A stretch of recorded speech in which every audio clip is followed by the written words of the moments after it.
Mapagyaman buhay mga kamundo, hangad ko pong ang lahat ay matagumpay na naitawid ang buhay ng mapayapa at may pagpapala. Ngayon naman po mga kamundo ay aking ibabahagi sa inyo ang sinaunang kahulugan ng panaginip na may kaugnayan sa perang papel at perang barya. Bago po natin umpisahan mga kamundo, tayo po ay sabay-sabay magbigay ng papuri at pasalamat sa kadakilaan ng poong may kapal na patuloy sa pagpapamalas ng walang hangganang pag-ibig upang patuloy tayong gabayan at patnubayan. Ayon po sa lumang gabay, hango mula sa sinaunang lihim na karunungan at kaalaman ng mga sinaunang Asyano, kapag nakapanaginip tayo ng perang papel na nalipad sa ere at ating hinahabol, kung inyo pong nahawakan habang nasa ere, ito po ay pahiwatig na unti-unti nang nagbunga ang inyong mga pinaplano sa buhay na may kaugnayan sa pananalapi. Subalit kung ito inyong hinahabol habang nalipad sa ere at hindi nyo nahawakan sa inyong panaginip, pahiwatig po ito na hindi na magmamaterialize ang inyong deals and transactions, lalong-lalo na kung kayo ay may nais ibenta, kung kaya naman pinapayuhan kayong mag-iba ng plano. Kapag naman sa inyong panaginip ay napalibutan kayo ng perang papel sa isang silid na madilim o hindi kaaya-aya, ang lumang gabay po ay nagpapaalala na kayo ay laging mag-ingat sapagkat kayo ay maaring masangkot sa legal na usapin at kayo ay matatalo. Kapag naman napanaginipan ninyong nakahiga kayo sa perang papel, hanggang sa kayo ay tila ba'y natatabunan na ng gabundok na perang papel, kayo po ay pinapaalalahan ng mag-ingat sa inyong kalusugan na tumutukoy sa ilang sitwasyon na magdudulot sa inyo ng stress, sapagkat ang pagmumulan ng stress na inyong pagdadaanan ay maaaring makabuo ng di kaaya-ayang estado ng ilang parte ng inyong katawang panloob o internal organ. Ayon naman po sa lumang gabay mga kamundo, kapag sa inyong panaginip ay napaligiran kayo ng perang papel at natanaw ninyo sa paligid ang mga mayayabong na mga puno o dili kaya'y nasa maayos kayong kapaligiran, ito po ay pahiwatig na dadanasin ninyo ang maunlad na estado ng buhay.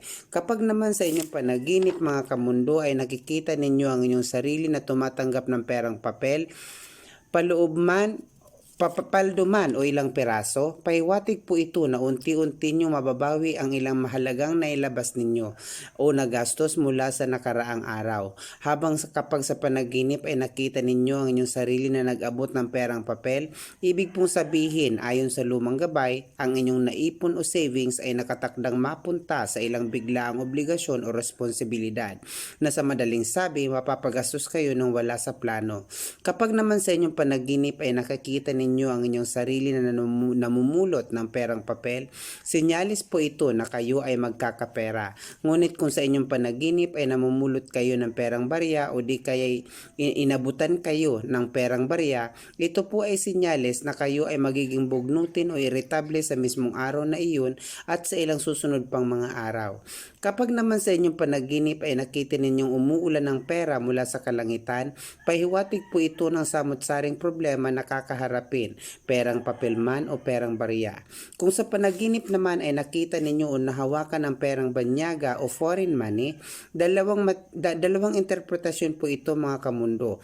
Ayon po sa lumang gabay, ang unang pahiwatig tungkol sa pananaginip ng perang banyaga ay nagsasabing matutupad ang pagnanasa ninyong makapamuhay sa ibang bansa o kaya sa ibayong dagat na kanilang naiibigang puntahan. Habang ang pangalawang pahiwatig naman ay sinasabing pinapaalalahanan ang makakapanaginip ng perang banyaga o foreign money na mag-ingat sapagkat ayon po sa lumang gabay, maaari kayong mabaon sa pagkakautang. In short po, mag-ingat po sa pangungutang o pag-i-invest. Kapag naman napapanaginipan ninyo ang pera na nadadarang o natupok ng apoy, ibig pong ipahiwatig ng inyong panaginip na ang perang meron ka ay hindi mo pinaghirapan.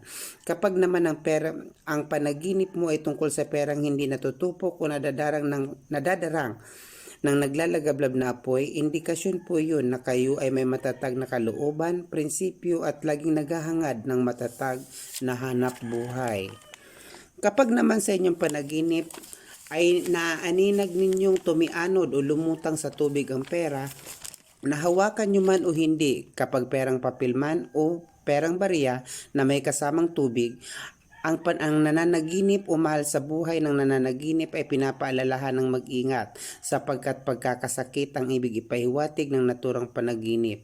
Kapag naman napapanaginipan ninyong nagbubungkal kayo ng pera sa ilalim ng lupa, senyalis po yun na kayo mismo ang naglalagay sa peligro ng inyong buhay. Kumbaga inilalagay ninyo sa alanganin ang inyong seguridad o kaligtasan. Kung kayo po ay nananaginip ng perang ginto o gintong papilman o gintong barya sa panaginip, hudyat po yan na kayo ay nakatakdang yumaman. Hindi masabi kung kailan, subalit yun po ang ibig sabihin ayon sa lumang gabay. At kapag naman sa inyong panaginip ay nagbibilang ng pera, yun po ang senyales na hindi nyo basta-basta mababayaran ang ilang pagkakautang. Panghuli po mga kamundo, kapag napanaginipan ninyo ang play money, paalala po yun na kailangan ninyo mag-ingat sapagkat kayo ay uutangan ng walang balikan o wrong investment. Bago po magtapos mga kamundo, ang inyong pong lingkod ay mag-iiwan ng mga katagang ang yaman, karangyaan o material na bagay ay nauubos, ngunit ang kagandahang loob at kabutihan ng puong may kapal ay higit pa sa yaman na hindi matutumbasan at hindi kailanman malulusaw o mauubos. Maraming salamat po.